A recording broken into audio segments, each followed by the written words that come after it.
Leo tunagusia kale kapati kanani kalikokuwa kamebaki. Tumetumia siku 3 kuzungumza juu ya sehemu tu ya member, options zilizoko sehemu ya member, na leo tunatamani tutoke sasa hapo kwa member, maana jana tulimaliza. Kwa hiyo niliomba kufahamu kama kuna swali kwenye sessions zile ambazo zilipita, pengine ndio ulitazama video akaona swali alafu akawa amepata swali ili tuone namna ya kufanya. Kwa hiyo naomba kujua kama kuna mtu pengine kwenye zile sessions zilizopita yuko na swali, maana najua leo hatuko na mambo mengi sana, leo tutaenda vizuri. Kwa hiyo kama naona hadi sasa hakuna swali, kwa hiyo nitaomba niendelee sasa session leo sielewi hii. Okay, asante. Kwa hiyo tumetumia siku 3 za awali kuzungumza juu ya sehemu hii ya members, na hivyo leo tunaama kuja sehemu ya church. Tutagusa department, tutagusa tools, tutagusa reports kwa wakati mmoja. Kwa hiyo tujipange. Ninaomba kwa ajili ya hili nitatumia kanisa leo, nitatumia makanisa yafuatayo. Nitatumia kanisa la mabomba manne kule Majengo Mapya. Kwa hiyo naomba nitumie hili kwa ajili ya mfano baadhi ya sessions za hapa, alafu tutaendelea.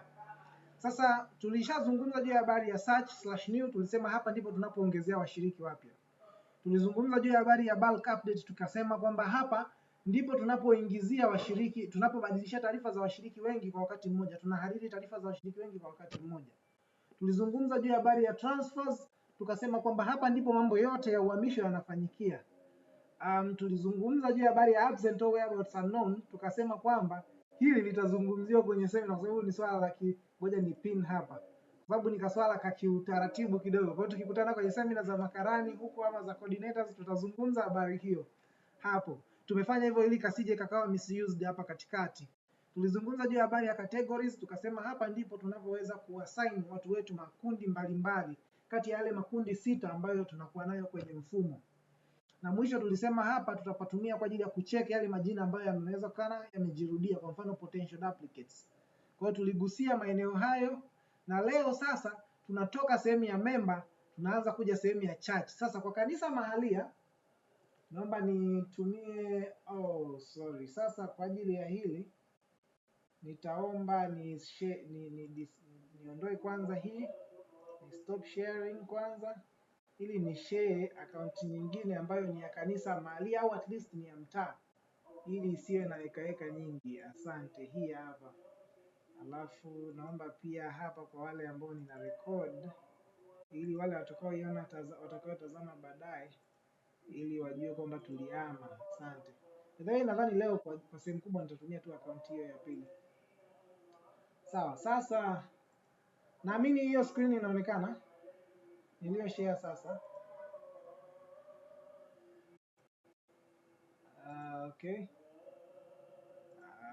inaonekana. Sasa nitarudi hapa home. Nimesema kwamba tayari tumeshazungumza juu ya habari hizo zingine, tumezungumza juu hiyo.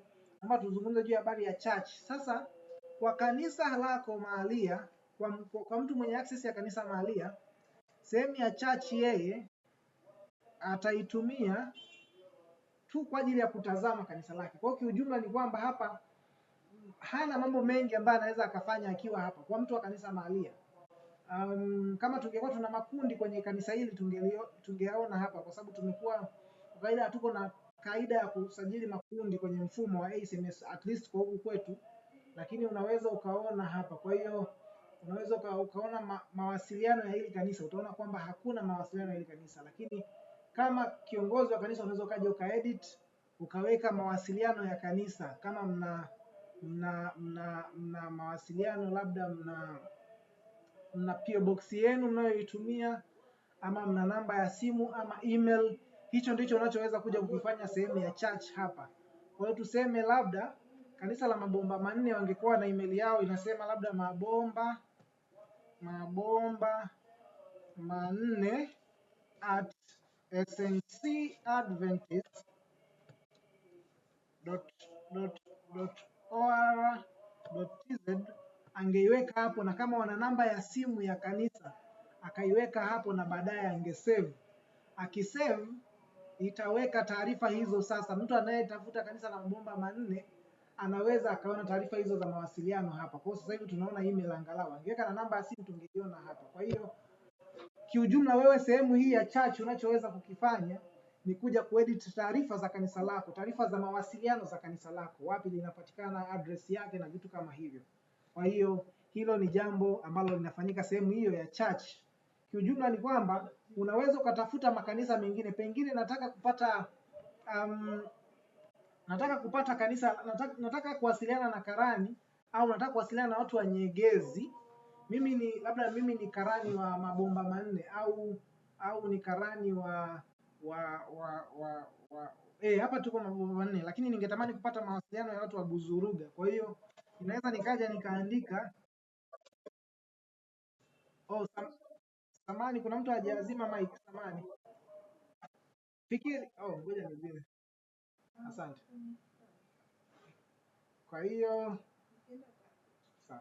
Kwa hiyo tukija hapa. Kwa hiyo nikija nikasearch, nikaondoa hii sehemu ya loko, nikasearch Buzuruga, nikisearch itanitafutia kanisa la Buzuruga, na kama ningekuwa nataka mawasiliano ya watu wa Buzuruga nitabonyeza hapa, itaniletea watu wana Buzuruga, email yao ni hii hapa, lakini pia wana YouTube channel ambayo ni hii hapa. Kwa hiyo hii wahamasishe ninyi pia kwenda kuweka taarifa za mawasiliano za makanisa yenu, ili iwe rahisi watu kuwapata kwenye mfumo. Kwa hiyo vitu viwili unavyoweza kuvifanya ukiwa hapa, moja ni kusearch jina la kanisa, kubadilisha taarifa za kanisa lako ambalo unabonyezea kwenye hiki kalamu hapa, au ni kuweza ngoja niondoe hii, ni kuweza kutafuta taarifa za mawasiliano za makanisa mengine, ili kuturahisishia zile changamoto ambazo natafuta namba ya karani wa kanisa fulani, nataka kutuma washirika. Unaweza ukapata taarifa za mawasiliano hizo hapa. Kwa hiyo sehemu ya church kiujumla ina matumizi hayo mawili. Tunakuja sehemu ya departments.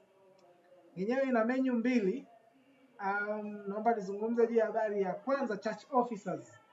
Church officers ni viongozi wa makanisa. Sasa kwa bahati mbaya sifahamu watu wa kanisa hili, lakini kwa mfano hapa yananilistia makanisa maofisa wa kanisa walioko katika kanisa hili kwa sasa. Yani kwa maana wanaposema church officers kiujumla ni kama wanazungumzia viongozi. Kwa viongozi wa kanisa walioko hapa kwa sasa utaona wako wawili tu. Wawili hawa ni wale ambao ni coordinators wa mtaa. Kwa hiyo wao, kwa sababu utaona wameandikwa district secretary editing, wako hapa. Lakini ninaweza mimi pia kuongeza kiongozi. Kwa hiyo kwa mfano nikaongeza kiongozi gani? Nakuja hapa, nikitaka kuongeza kiongozi, nakuja hapa pameandikwa new officer. Nitabonyeza hapa new officer, itaniambia unataka kiongozi wa department gani? Nataka kiongozi wa labda ngoja nifanye kwa mfano viongozi wa Pathfinder. Idara ya chama cha Pathfinder ni nani?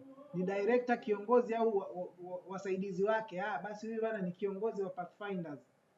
Kuanzia tarehe ngapi? Tarehe 1 mwezi wa kwanza alianza hadi atamaliza mwezi wa kwanza mwaka 2027. Okay. Je, ni mjumbe wa baraza la kanisa? Utatiki ndio. Alafu unaandika jina lake. Kwa hiyo kwa mfano labda tufanye Masatu. Sijui kama ile kanisa litakuwa na mtu anaitwa Masatu. Hebu ngoja. Hamna. John. Kuna ni jina gani huwa alikosi kwenye makanisa ya Kiadventista? Tulitest hiyo. Tumepata John. Kwa hiyo John nikiselect hivi, nikibonyeza save na kuwa nimemfanya John kuwa kiongozi wa idara ya mabalozi kwenye kanisa langu. Pathfinder, watafuta njia kwenye kanisa langu. Kwa hiyo kwenye sehemu ya church officers unawaona viongozi waliopo, lakini pia unaweza ukaongeza viongozi wapya. Na hii ni nzuri kama mtakuwa mmefanya hivyo, mmeweka na picha zao, inaweza ikawa namna nzuri ya wewe kuweza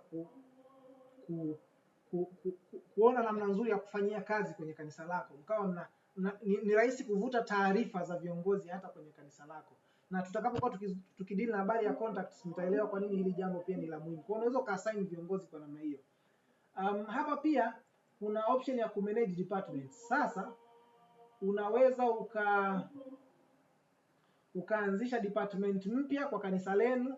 Kwa mfano tuseme hawa wanaitwa department mpya labda pale kanisani kwenu ambayo haiko kwenye rank hizi za kawaida, labda mna chama mmekianzisha kinaitwa mfano chama gani, labda mmekianzisha chama kinaitwa Wajoli, na nitoa tu mfano Wajoli iko hii ni position, iko chama gani, labda iko kwenye department ya mashemasi. Kwa utakuja hapo utatafuta deacons. Kuna sema deacons. Okay, so hapa labda tuseme au tuseme position, tumeanzisha nafasi mpya ya mtu anaitwa kwenye kanisa letu, labda mtu anaitwa mkuu labda IT wa kanisa, natolea mfano japo najua huyu anaweza akawepo tayari. Kwa hiyo ukija department gani, nitachagua mimi huyu jamaa yuko department ya mawasiliano, kwa hiyo communication. Ukichagua ukisave, unakuwa umeanzisha nafasi mpya ya uongozi kwenye kanisa lako. Lakini pia unaweza kuanzisha department nzima mpya. Kwa mfano wenyewe mkaanzisha department mkaiita labda new department. Unfortunately hii haiwezi kukubali kwa level ya kanisa mahalia. Kwa msio nilijua natumia account yangu ya conference. Kwa hiyo unaweza mkaanzisha department, mkaanzisha nafasi lakini sio department kwa level ya kanisa mahalia. Kitu cha pili tunachokipata hapa kwenye departments ni kitu kinachoitwa integrated report. Ripoti ya kanisa. Mara nyingi hii ni ripoti ile ya karani. Kwa mfano nikija kuchagua period, nitachagua robo ya kwanza ya mwaka 2026. Nikiopen itaniuliza taarifa za sabato za secretariat, taarifa za sabato ya pili na ya saba. Kwa hiyo nikija inaweza nikaandika mahudhurio sabato ya pili, shule ya sabato walikuwa watu 15. Sabato ya saba hivi tumeshafika, sabato ya saba bado hatujafika. Kwa hiyo nitaiacha. Labda mahudhurio sabato ya pili ibada kuu walikuwa watu 50 labda. Alafu nina save. Nikibonyeza save inakuwa inakwambia save without submitting. Kwa hiyo unabonyeza save without submit, kwa sababu kuna taarifa zingine ambazo hujazituma. Ukinapobonyeza save and submit ni kwamba unatuma taarifa ambayo sio kamilifu kwenda conference. Kwa hiyo utabonyeza labda save without submit ili kwamba ikae hapo, ukija kuopen tena inakuwepo hapo sabato ya saba. Ukihesabu tena utajaza, alafu una save, unatuma. Tunaelekea mahali ambapo tutakuwa tukivuta hizi taarifa kutoka conference, kutokea kwenye mfumo. Kwa hiyo ni vyema unapojaza kwenye kitabu chako cha taarifa, unaweza ukajaza huku tu, baadaye kwenye kitabu chako cha taarifa ukaja tu ukavuta na ukaipeleka moja kwa moja, haina changamoto. Ninaomba nije pia sasa kwenye sehemu ya tools. Kwenye tools tunazungumzia habari ya mawasiliano tu, ndo tools ambayo inapatikana kwa kanisa mahalia. Kwa hiyo ukitaka sehemu hii ya contacts tunaitumia kupata mawasiliano ya taasisi za kanisa. Kwa hiyo unaweza kupata taasisi za kanisa au kanisa. Sawa? Kwa mfano nianze na taasisi za kanisa. Kwa mfano nataka kuwasiliana na South Nyanza Conference. Nataka niwaandikie email. Kwa hiyo nikija tu nitasearch South Nyanza, itaniletea South Nyanza Conference hawa hapa. Nikibonyeza hichi kisimu kilichoko mwisho huku, ninapata mawasiliano yao, namba ya simu, email pamoja na email yao wanaotumia. By the way hizi zitakuja kuwa edited na tuzipandishe tuweke ambazo ni za sasa. Lakini naamini hiyo imekaa vizuri. Alafu ngoja niangalie hapa, maana nimezungumza muda mrefu bila kutazama ninyi huku, msije mkawa nimewapotea. Haya, asante. Lakini pia kama mawasiliano ya kanisa nataka kuona, ninaweza nikaandika Nyegezi mfano, nika search ikaniletea kanisa linaloitwa Nyegezi. nikibonyeza hapa ninaona taarifa zao wenyewe, email yao ni kama kuna namba ya simu itawekwa na vitu kama hivyo. Kwa hiyo ni wasihi tena, mkipata wasaa nendeni mkaweke taarifa za mawasiliano za makanisa yenu. Sasa ninaomba niweke kituo hapo nione kama liko swali ili tudeal nalo, alafu kwa sababu part tunayoenda kwenye hizo part tatu tulizozizungumzia tuziweke kwanza pembeni, tuulize maswali kwanza hapo kama yapo. Kama hakuna, sasa twende kwenye part ya mwisho ambayo ni ya reports. Kuna swali kwenye hizo part tatu nilizozungumzia: church, departments pamoja na tools. Kwa hiyo mtakapokuwa mkijaza hizo taarifa, mchungaji atakuwa akiziprint mwisho wa mwezi na kuja nazo zote kwa pamoja. Kwa hiyo hilo halina changamoto. Kwa hiyo ndivyo litakavyokuwa likifanyika hilo la kwanza. Kwa hiyo ukishajaza pale, ukisubmit ile mwishoni, umejaza sabato ya pili mkajaza na sabato ya saba, ukisubmit inakuwa reflected kwa mchungaji, lakini pia inakuwa reflected kwenu, inakuwa kwenye taarifa zenu, lakini pia inakuwa reflected huku kwenye taarifa za conference. Kwa hiyo hilo linakaa kwa sura hiyo. Asante. Swali la kwanza, kwa sababu tuko hapa, nadhani sio mbaya pia tukirudia kwa wale wengine ambao pengine wanaweza kawa hawakuwepo. Sasa naomba sasa hivi mniruhusu, kama ilivyo kawaida, sasa hivi mniruhusu tunaporudia turudie kwa interface ya simu. Okay, device natafuta Samsung yangu. Device yangu wapi?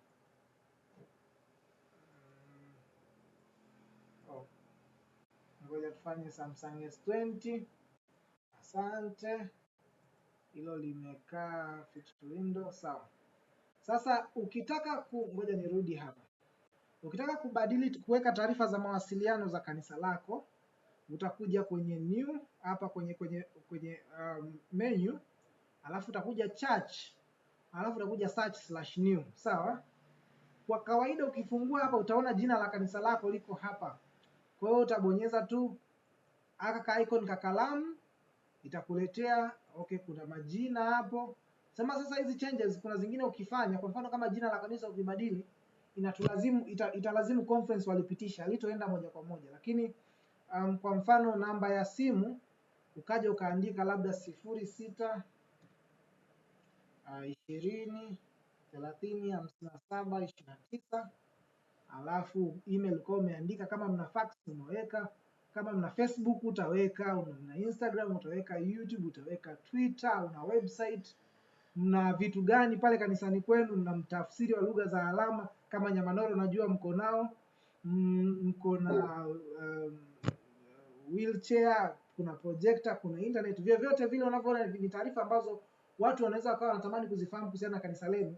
Au hata kama unataka kuweka mida ya ibada, service time, ibada zenu zinaanza muda gani hadi muda gani, unaweza ukabonyeza hapa kwenye new ukaweka hivyo vitu vyote. Ukishamaliza kuweka, kwa mfano tunajua muda wa ibada kwa kawaida huwa unaanza regular service, tuiite labda ibada ya ufunguzi wa Sabato, au tuita tu ufunguzi wa Sabato ili kupunguza maneno mengi. Ufunguzi wa Sabato itaanza labda saa 12 huwa ni saa 6 PM, si ndio? 6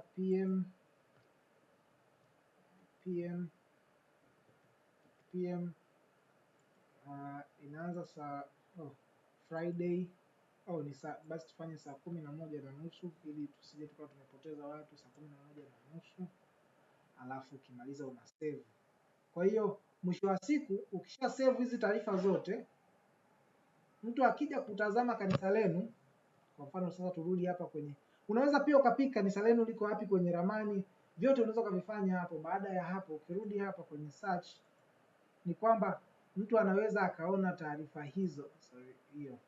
Kwa hiyo mtu akitazama akiwa connect hivi anaweza akaona taarifa zenu za mawasiliano zile, lakini pia kama tungekuwa tumeweka emails tungeweka, kama kuna mawasiliano ya karani wa kanisa yatakaa hapa, vyote hivyo vitakuwepo hapo. Kwa hiyo ndivyo tunavyoweka taarifa za mawasiliano za kanisa. Naamini hilo limekaa vyema. Nione kama kulikuwa kuna swali lingine tofauti na hilo la okay. Fikiri uliuliza swali, karibu Fikiri, ulinyosha mkono Fikiri, karibu.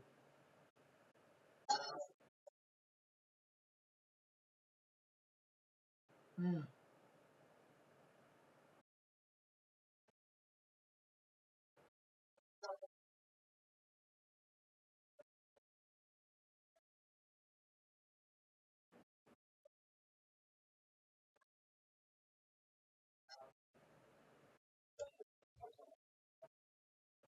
Okay, tunatamani makanisa yetu yote yatumie email zile za domain, sawa, kama hiyo ya SNC Adventist kama tulivyosema, lakini tunafahamu kwamba kuna nyakati hilo linaweza likawa gumu kwa wote. Kwa hiyo hasa management yake, na tusingetamani zilete changamoto huko. Kwa hiyo kwenye mazingira kama hayo, tunashauri tu kila kanisa kuwa na email yake ya Gmail. Kwa hiyo iwe tu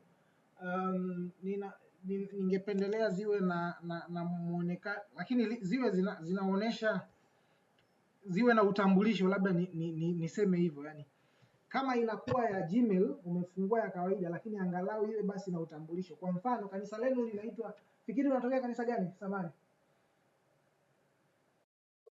Oh, asante. Kwa hiyo kwa mfano kama Kayenze itakuwa labda kayenzeadventist@gmail.com, au Jovin yuko Nyamanoro, nyamanoroadventist@gmail.com, au mtu anatokea Msumba Mlimani, kwa mfano kama pale kanisani kwetu tuna Msumba Mlimani adventist@gmail.com. Ikiwa na Adventist inakuwa njema, at least rahisi kutambulisha kwamba hili ni kanisa la Adventista wa Sabato. Kwa hiyo tujitahidi kuziongezea Adventist mahali kwenye jina kama tunafungua hizo Gmails, na tujitahidi tu tuzifungue makanisa yetu yawe na email kwa ajili ya urahisi wa baadhi ya mambo. Naamini hilo limejibiwa. Sasa niruhusu twende sehemu ya reports. Reports sasa. Hapa ndipo mambo yalivyo matamu. Sasa kwenye reports tuna makundi manne yenye makundi ndani yake, lakini msiogope, hayana hekaheka nyingi sana. Ukibonyeza reports ukabonyeza sehemu ya member, hizi ni reports zinazohusiana na washiriki. Kwa hiyo ukibonyeza member hii ya kwanza, kwa hiyo ni reports member, ukibonyeza hapa itakuletea sehemu ya kuvuta ripoti za washiriki. Sasa inategemea na wewe unataka kufanya nini. Kwa mfano mimi nikitaka kuvuta majina ya washiriki wangu wote, nitaiacha hapa imechaguliwa member tu, sawa? Alafu nikishuka hapa chini itategemea na nataka nini, nataka Excel, nataka PDF. Kwa mfano wale wanaotumia ACOS, kuna nyakati unasikia mwazini anakuomba naomba univutie majina kwenye ACMS. Ukija utavuta Excel, wewe utachagua Excel hapa chini hivi. Lakini kama unataka kuona PDF tu, labda pengine kwa kuprint, kwa mfano sasa hivi tunavyosema jamani chambueni majina ambayo hayajaingia kwenye mfumo, kwa unaweza kubonyeza PDF peke yake, alafu ukabonyeza list au print, itakuvutia hiyo listi na itakuletea hapo, inaweza ka download au ikakwambia usave. Kwa hiyo utaona washiriki wako hapo, tofauti na ile ya kuonea kule. Kwa hiyo hapo unaweza kuvuta wote ukapata PDF yake na ukaprint au Excel yake. Lakini pia tuseme unataka kuona taarifa za washiriki, labda tarehe za kuzaliwa, kwa utachagua hapa. Au unataka kuona mfano niende sasa hii account yangu haiwezi kwenda, hebu ngoja niwarudie sasa, ni stop sharing mara moja, niwarudie kwenye ile account nyingine ambayo kidogo ina uwezo. Hebu ngoja ni stop sharing, asante, alafu ni share ile account nyingine. Hii hapa na mimi ndio hii.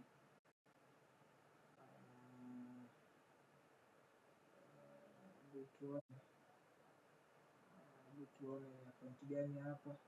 Okay, sawa, asante, ndio hiyo. Hide, ngoja na hao tunaorekodia pia tuwahakikishia, ili isije ikaleta changamoto kwao pia. Sasa ni ipi hapa nishachanganya? Okay, yeah. Sasa tuseme ngoja nirudi kwenye hii account, sawa. Tuseme sasa nimeenda labda kanisa labda la Pasiansi. Tuwe mfano Pasiansi. Kwa hiyo nikija kwenye report, sawa, member tena nikataka kuvuta member photos, sawa. Naweza nikaselect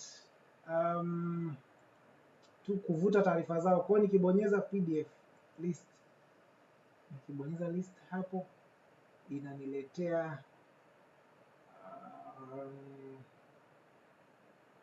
ngoja ivute. Kwa hiyo hao wote hawana picha, wote hawana picha, wote hawana picha, wote hawana picha, wote hawana picha, wote hawana picha, wote hawana picha. Kwa kweli hapa watu wengi hawana picha. Nimesema watu wana picha picha, tuende hiyo. Kwa kweli hapa watu wengi, angalau mnaona kuna mmoja huyu ana picha. Asante. Alafu unashuka shuka tena. Kwa hiyo inakupangia picha zao hivi, ni rahisi kuwaona na picha. Sasa nitaka kanisa ambalo watu wamewekewa picha wengi wengi, lakini naona kama ili watu wamewekwa wachache. Hebu ngoja nijaribu lingine ambalo nahisi linaweza niliona kama wana picha picha nyingi. Hebu ngoja nione. Nyamazobe. Kanisa la Waadventista wa Sabato Nyamazobe. Kwa hiyo reports, member photo list. Inakuja hapo.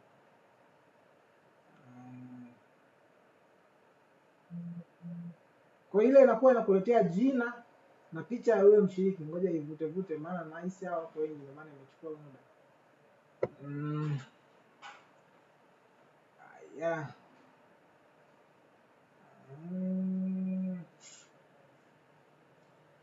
Imevuta muda mrefu, nivumilie kidogo.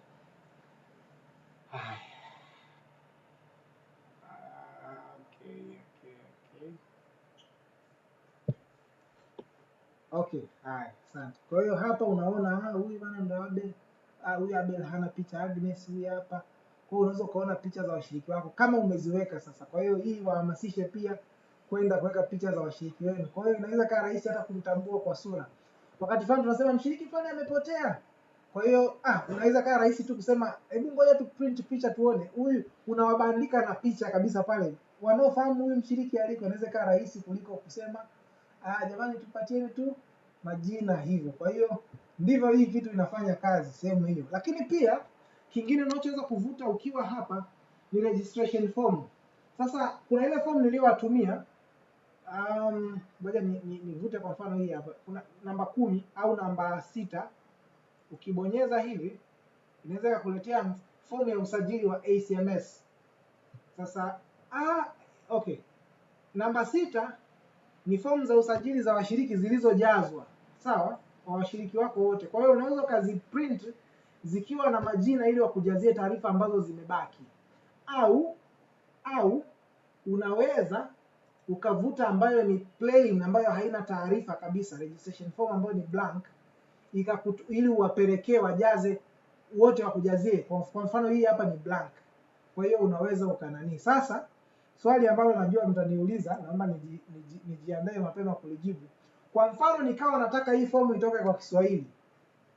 Nikiwa nataka hii fomu itoke kwa Kiswahili, itanilazimu kwanza kwenda kubadilisha lugha yangu iende Kiswahili, ndipo nivute hiyo fomu. Kwa hiyo kwa mfano nitakuja utakuja kwenye jina lako hapa, kwa mfano kwenye simu, ngoja nionyeshe kwenye simu. Utakuja kwenye haka icon ka picha hapa. Ukibonyeza utakuja sehemu imeandikwa profile, alafu utabadilisha lugha kutoka Kiingereza utaenda Kiswahili, na unaona tu imeandikwa Swahili Kenya. Kwa hiyo ujue ni Kiswahili cha Kenya, alafu utasave. Ukisave itakutoa, alafu ikuingize tena. Ikisha kuingiza unaenda kuvuta ile form. Sasa ngoja tusubirie tutoe tuingize tena. Leo bana tunafanya vile vizito vitamu ambavyo mara nyingi kwenye semina tumekuwa tuvifikii kwa sababu ya wakati, kwa tunafanya tu vile haraka, lakini leo natamani tuvigusie hivyo. Kwa hiyo wasiwasi wangu leo tunaweza muda kweli usitoshe. Ngoja turudi pale kwenye mfumo wetu. Haya, sasa ninakuja kwenye menu, ripoti mwanachama ambayo ndio mshiriki mwanachama. Ndio maana tunatumia Kiswahili, mnaona kinavyochanganya. Alafu nitasema labda wanachama, fomu ya usajili. Sawa? Kwa mfano kama nitataka zitoke na majina yao ili wakanijazie taarifa tu zinazopungua au wanirekebishie. Alafu nabonyeza faili ya PDF, nabonyeza orodhesha au chapisha. Orodha au chapisha. Sawa? Kwa hiyo ikileta hii fomu sasa hivi, ngoja nikate hivi kwanza ili ituletee kwa ukubwa iwe rahisi kuiona. Ikituletea hii form sasa, itaileta kwa Kiswahili. Kwa hiyo utaona jina kamili, ni wa kiume au mwanamke, tarehe ya kuzaliwa, mahali, baba, mama, anwani, barua pepe, simu, uh, ID nyingine, degree ya elimu. Sasa kuna maneno ambayo yanaweza yakawa yasiwe yaani Kiswahili chake sio kizuri sana. Kwa mfano, maadhimisho ya harusi. Kwa mfano kuna neno kimeandikwa hali ya ndoa, ikaandika moja. Hii inamaanisha single. Kwa hiyo hali ya ndoa single imeandika moja. Kwa hiyo unaweza ukawa umeelewa tu, kwa sababu ya tulisema Kiswahili Kenya cha Tanzania bado hakijaingia. Au maadhimisho ya harusi, hii ni tarehe ya ndoa. Mke, jina la mke, dini ya zamani, tarehe ya ubatizo, mahali alipobatiziwa, alibatizwa na nani, ubatizwa na nani, mwalimu wa kwanza wa Biblia, mwalimu wa pili wa Biblia, njia ya uongofu ya msingi. Alafu hii kilichoandikwa njia ya ubadilishaji wa sekondari ni njia ya uongofu wa pili, sawa. Kwa hiyo kwa mfano mtu anaweza kaa alivutiwa na vipeperushi akaja kwenye mahubiri akabatizwa. Kwa hiyo njia ya uongofu wa msingi ni vipeperushi, alafu kilichokuja kufuatia hapo ni mahubiri. Kwa hiyo mnaweza mkavuta taarifa za namna hii, mkagawa hizi form, wakawasaidia kurekebisha. Hapana, mimi tarehe yangu ya kuzaliwa sio hiyo, tarehe yangu ni hii, ukaweka na mambo yakawa yamekaa vizuri. Kwa hiyo kuna hilo la kuvuta fomu. Lakini kama utataka fomu ya usajili ambayo ni tupu, utabonyeza hapa, alafu utachapisha, itakuletea ile ile fomu ikiwa tupu. Unaweza kubadilisha baadhi ya maneno kulingana na utakavyoona kuwa vyema. Unaweza pia ukavuta fomu ya usajili fupi, ile ambayo isiyokuwa na details nyingi sana. Itakuwa na jina. Hii inavuta zile taarifa za msingi tu. Kwa hiyo jina kamili, tarehe ya kuzaliwa, hali ya ndoa, tarehe ya ubatizo, anwani, barua pepe, simu una share. Kwa wale ambao mnasema washiriki wenu pengine na changamoto, wanaona kama taarifa tunazowaomba ni nyingi, hii inaweza ikawa njia ya kwanza nzuri ya kudili nao. Kwa hiyo ukashare taarifa ambayo form ambayo haichukui taarifa nyingi sana hivyo zisimchoshe, and then baadaye ukitaka kuupdate utakuja kutuma hiyo nyingine. Kwa hiyo naamini kwenye sehemu hiyo ya ripoti zinazohusiana na mwanachama haliko jambo lingine. Hapa naomba tuende polepole. Ama kama kuna swali naomba kupokea kwenye sehemu hiyo ya ripoti za washiriki. Sasa baada hapa nitaomba nirudishe. Wakati tunasubiria maswali naomba mniruhusu tu nirudi Kiingereza, maana kwa kweli wale wanaitwa nini, walisema kuna kuchanganyikiwa hapa. Okay, lugha naomba nirudishe tu Kiingereza wakati huo, maana hii inaniambia save ni kuokoa. Si unaona kuna hatari ya kukufuru. Okay, lipo swali kwenye sehemu hiyo ya reports? Ndio, karibu. Ukijaribu kureconcile na kile kinachoonekana kwenye mfumo, sawa, ukajaribu kuvuta taarifa zile zile ambazo pia angalau zinaonekana hata kwenye ile fomu ambayo ni short form. Kwa mnaweza mkaedit ile ya kwenu kanisani ili kwamba iwapatie taarifa ambazo mkiingia kwenye mfumo zinaweza zikawasaidia. Kwa hiyo hilo ndilo ambalo ningetoa tahadhari hapo, ili kwamba tusije kukawa usije ukajikuta umejazisha fomu alafu ulipokuja huku ikaonekana kama taarifa zao walizojaza zinapungua tena. Kwa hiyo ninaweza nikashauri mtachukua fomu zile zilizoko makanisani, muangalie hizi zilizoko kwenye mfumo, muone hasa ile ya short form, mkachukua mkalinganisha, kama kuna vitu vya kuongeza mkaongeza, kama kuna vya kupunguza mkapunguza, na itawasaidia kwenda kwa uzuri. Nadhani hilo linakuwa limekaa kwa sura nzuri. Ndio, karibu.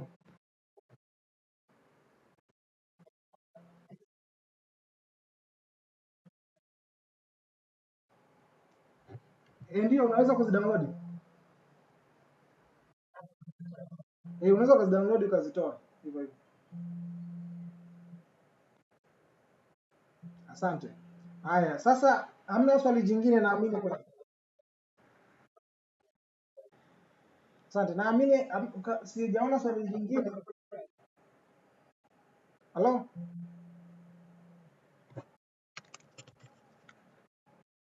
Samahani, niko kwa semina narudia.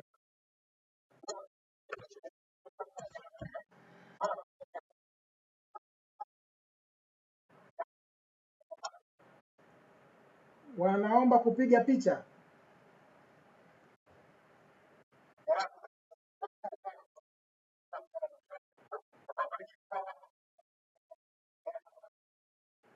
Okay, kiujumla ni kwamba pale huwa anachozungumzia Malima ni ile sehemu ya usajili wa mshiriki mpya. Pale chini kuna kitu kinaitwa baptism nini, ngoja nijaribu kukiangalia. Baptism form, ngoja nipitishe hapo haraka haraka ili watu waelewe tunazungumzia nini. Tabitha labda Leonard.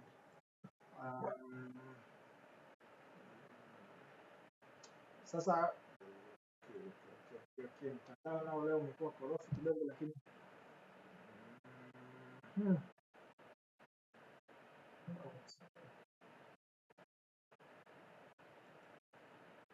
okay, sawa.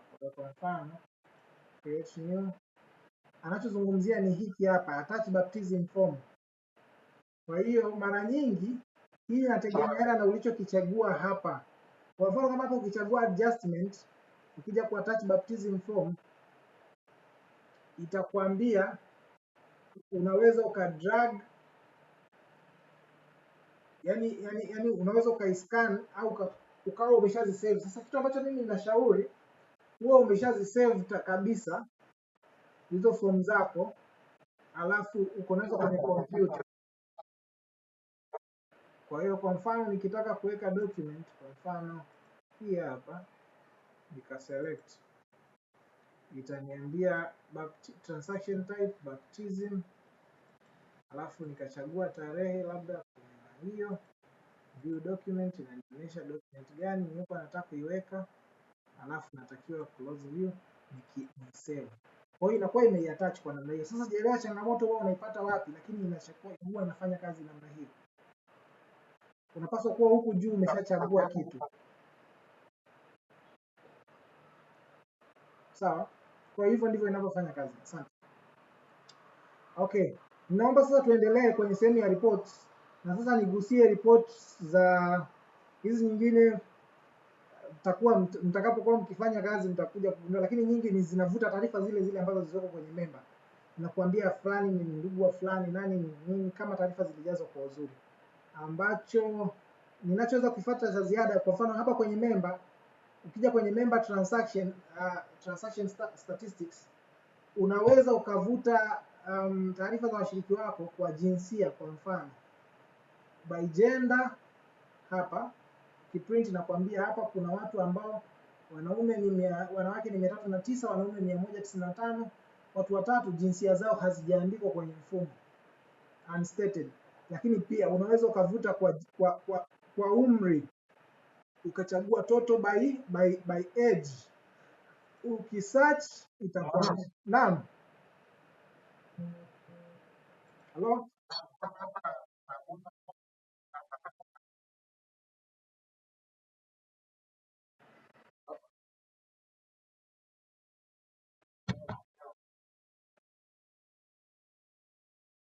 Asante, ninadhani hilo limekaa vyema, limeeleweka kwa pamoja. Kwa hiyo nadhani kama kuna mtu mic yake iko wazi, tafadhali turuhusu kuwa imefungwa. Kwa hiyo hii itakuonesha umri, mgawanyo wa umri kwenye kanisani kwako, lakini pia unaweza ukavuta kwa age range, kwa sababu hilo tumevuta umri. Kwa hiyo kila mtu mwenye umri fulani itakulistia wote, lakini unaweza kusema mimi nataka kuanzia mwaka 1 au 9 hadi 9, 10 hadi 10 na ngapi, hiyo inakuja total by age range.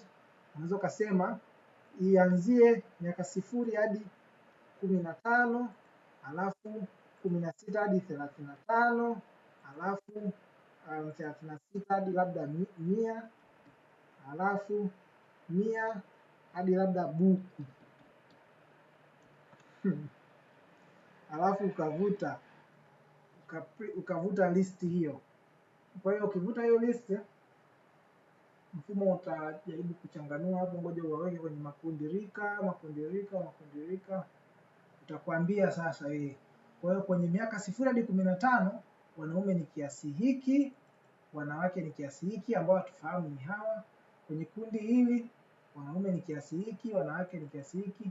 Kwenye miaka 100 hadi miaka 1000 wanaume ni 94, wanawake ni 126. Wanawake wa Nyamazobe wanaishi sana. Kwa jumla ni watu 221. Kwa hiyo ndivyo ambavyo unaweza ukavuta taarifa hizo kwa sehemu hii. Sasa ambacho ninatamani tutoke hapo kwenye taarifa za washiriki, tuje kwenye taarifa za kanisa. Members transaction, kwa mfano niende kwa kanisa ambalo leo limefanya kazi. Okay, tuchukulie mfano kanisa la Nyegezi. Nitachukulia mfano leo ili nivute taarifa hizo. Nikija kwenye sehemu ya reports, alafu church, ninaweza nikavuta miamala ya washiriki, member transactions, sawa? Ninaiambia ianze lini, kuanzia lini, period gani mpaka period gani. Kwa mimi nataka ianze kuanzia period ya mwezi wa kwanza mpaka mwezi wa kwanza, kwa maana nivutie taarifa za mwezi huu tu. Alafu iweke watu kwa makundi gani? Kwa sababu ninavuta ni kanisa moja, haina shida. Ngoja niweke tu hata district. Au niache tu ivute washiriki wote. Alafu nikitaka washiriki walioingizwa, kwa naweza nikavuta walioingizwa kwa adjustment, transfer, au nimeselect wote. Alafu na walioondolewa kwa zote. Alafu naambia iniletea kina nani, iniletee washiriki. Bila masuala ya umri, hiyo naacha tu hapo, inaiambia ivute. Mfumo utaniletea washiriki wote walioingia kwenye mfumo au waliotoka kwa huo mwezi niliochagua. Kwa hiyo inaweza ikawa njia rahisi ya wewe hata unapotoa taarifa zako kwa baraza la kanisa kwamba mwezi huu tumeingiza washiriki kadhaa na tumeondoa washiriki kadhaa. Kwa hiyo kwa mfano hawa wote wameingia. Kwa hiyo hawa ni walioingia. Wameingia watu 102 ambao kiujumla tunabarikiwa kwamba watu wote karibu wameingia. Kwa hiyo utaona hawa watu 102, kanisa la nani wamefanya kazi nzuri sana leo kuingiza watu 102. Kwa hiyo hivyo ndivyo tunavyoona taarifa za washiriki, lakini pia kuna habari ya analysis ya miamala. Kwa mfano sasa hii inaweza ngoja nivute hivi, ukuaji wa miaka 5 kwa kanisa lako, ngoja nivute hivi, lakini pia niweke hivi wote walioingia na waliotoka, tunataka wote waje kwa miaka 5, nataka ivute. Kwa hiyo mfumo utanivutia taarifa za washiriki wangu na kunionyesha kwamba sasa kwa bahati mbaya period nimechagua ya lini sasa. Kwa ngoja tufanye hivi, ya tarehe 2 mwezi wa 2 period hiyo. Ngoja nione kama itavuta taarifa hiyo. Okay, ngoja nione hicho niletea mwaka 2025 21 kwenda 22, ukuaji ulikuaje, sawa? Kwenda 2023 kwenda 2024 kwenda 2025. Kwa hiyo hapa tunaangalia washiriki waliokuwa wakiongezeka kwenye mfumo. Kwa hiyo tuliongeza labda kutoka mshiriki mmoja tukaja 4, tukaja 229, tukaja 429, tukaja 72 ambayo ndio ilikuwa mwaka jana ambapo kwa kuna upungufu. Kwa hiyo tukivuta na mwezi huo ambao bado haijafungwa, hata hivyo itakuonyesha kwamba pia okay. Sio kama hapa panaonekana. Itakuonyesha kwamba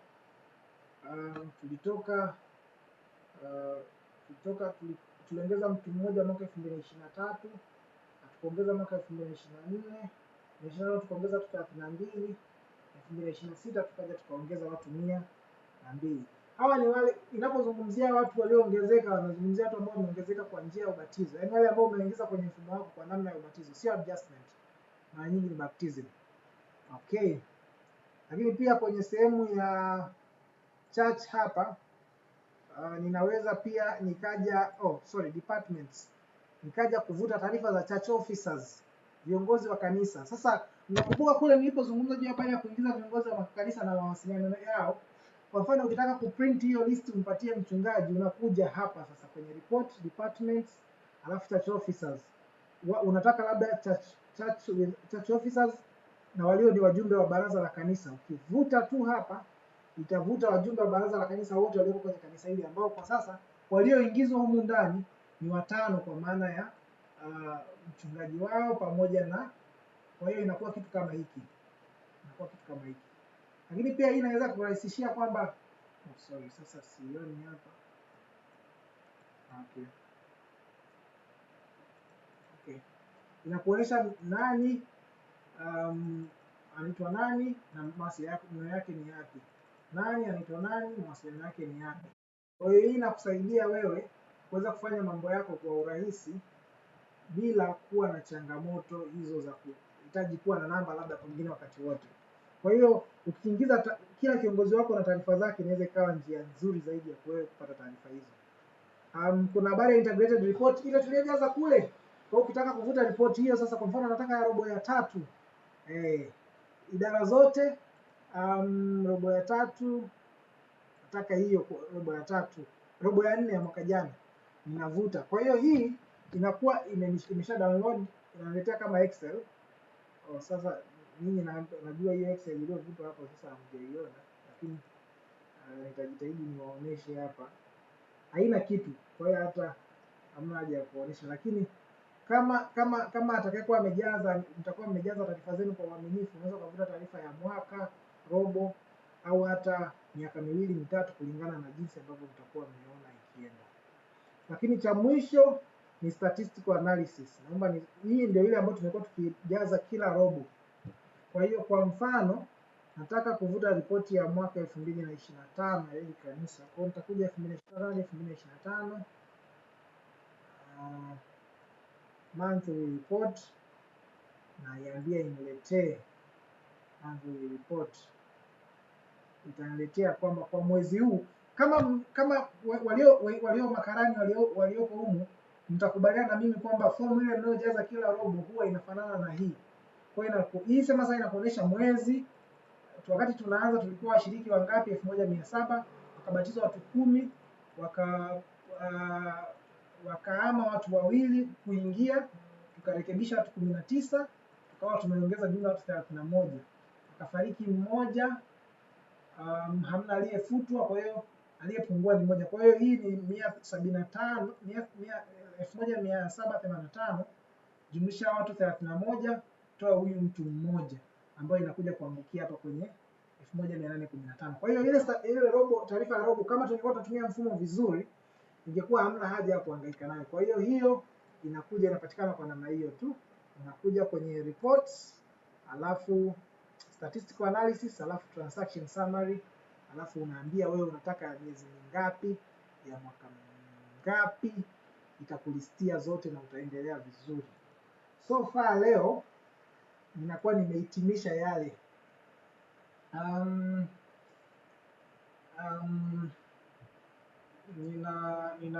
Ninaomba sasa nitoke kwanza ili nianze kupokea maswali. Kwa mfano nirudi kanisa la Zobe. Okay. Sawa, sasa ninaona Boni alikuwa ametuma swali hapa. Nitaliapproach hilo, alafu baada ya hapo, na pia washauri wetu leo umesogea. Tumebadilisha dakika 5 tu. Ameuliza ikiwa mshiriki aliondolewa ushirika katika kanisa mahalia na akaenda mkoa mwingine na kubatizwa huko kisha kuingizwa tena kwenye mfumo, inawezaje kushughulika na jina hilo maana hajahama kanisa mahalia na ripoti yake itabadilishwa kuwa memba? Kama ameshaingizwa kwenye mfumo huko, wewe utakachokifanya huku kwako ni kumadjust out. Kama tulivyojifunza jana, utaenda kwenye member, utamtafuta, utaenda transaction, alafu utamadjust out. Ila wewe umejithibitishia kwamba huko tayari ameshaadiwa huko kanisa alikoenda. Sawa. Oh, sorry. Ni kama sikuelewa. Ikiwa mshiriki kumbe alifutwa ushirika, kama aliondolewa ushirika katika kanisa mahalia, utamremove. Utaenda kwenye member, search/new, utatafuta jina lake, alafu utaenda transaction, alafu utaremove. Samahani kidogo ni kumislead, utanisamea hapo Boni. Kwa hiyo huyo utamremove kama ambavyo wanaremoviwa kawaida, then kule wewe wenyewe hata kama utakuwa umeshamwadi itakuwa imekaa sawa. Kwa hiyo hilo nadhani limekaa vizuri. Ripoti yake haitobadilika kuwa memba kwa sababu kule tayari ameadiwa, unless labda kama karani wa kule atachagua kumerge taarifa za hao watu wawili, kama ataamua kuwaingiza, kwa sababu yule yuko nje ya eneo lako. Kwa hiyo hamna kitu unachoweza kumfanyia, labda ujaribu labda iruhusu uombe kuunganisha taarifa za watu wawili. Asante Fikiri, nashukuru Malima, Martha, Boni, Daudi, Jaki, Yuves pamoja na Bulemo wale ambao mmefika. Nawashukuru kwa kufika kwa ajili ya session hii. Sasa mimi kiukweli yale ambayo nilitamani kuyagusia kwenye ACMS, at least ma coordinators wangu muwe na idea ya nini kinaendelea, nimekwisha kufanya hivyo. Sasa mwanzoni nilifikiri kwamba nitatumia vipindi 5 kufanya hichi kitu. Naona nimeenda haraka, tumetumia vipindi 4. Kesho sidhani kama nitakuwa na webinar unless kama likionekana hitaji. Kwa hiyo nitaenda kuweka poll pale kwenye group letu nikiuliza kwamba je, kuna hitaji la kukutana kesho, na kama tunakutana kesho tunazungumzia nini. Nje ya hapo maswali mengi yanaweza kajibiwa kwenye video zilizopita, lakini pia hata mule kwenye group tutaendelea kujibu maswali. Kwa hiyo kwa wakati huu sasa, kuanzia leo na kuendelea mbele, nitakuwa nikipita samani kidogo Malima, naomba nimalizie.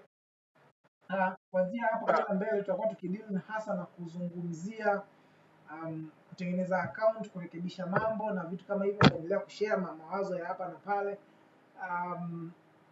kwenye group pale. Kama kuna mtu ambaye pengine, naamini wengi wenu mko kwenye group tayari, kama kuna niwaombe wale ambao tayari mko na access muendelee kufanya kazi njema ya kuingiza majina. Tunabarikiwa kwa kweli. Saa 10 hivi nilivuta, wakati sikuwa kwenye saa 8 nilivuta, tulikuwa na watu kama 800 hivi, na jioni nimeangalia tulikuwa tumefika 1140 na kitu, ambao kati yao ukitoa tulioingiza mapema wiki hii na gundua tumeingiza leo watu kama 1000. Ninaamini mnaweza kufanya hivyo. Omba majina ya watu wako, ingia kwenye mfumo, vuta majina ya watu wako, anza kuingiza jina moja, mawili, matatu, jina moja, mawili, matatu. Kuna jamaa mmoja hayuko hapa, lakini Bwire kutokea Sumve amefanya kazi njema sana leo. Nyegezi pale amefanya kazi nzuri. Wilayani mchungaji wa mtaa pamoja na coordinators wake amefanya kazi nzuri. Niwaombe pia wale ambao mko kwa nafasi zenu, nitashare list ya watu ambao wameshaingiza watu nitashare pale kwenye group letu watu ambao wameshaingiza watu, ili uone ni namna gani tunaweza tukaongeza nguvu kwenye maeneo yetu. Bwana awabariki, ninawashukuru sana.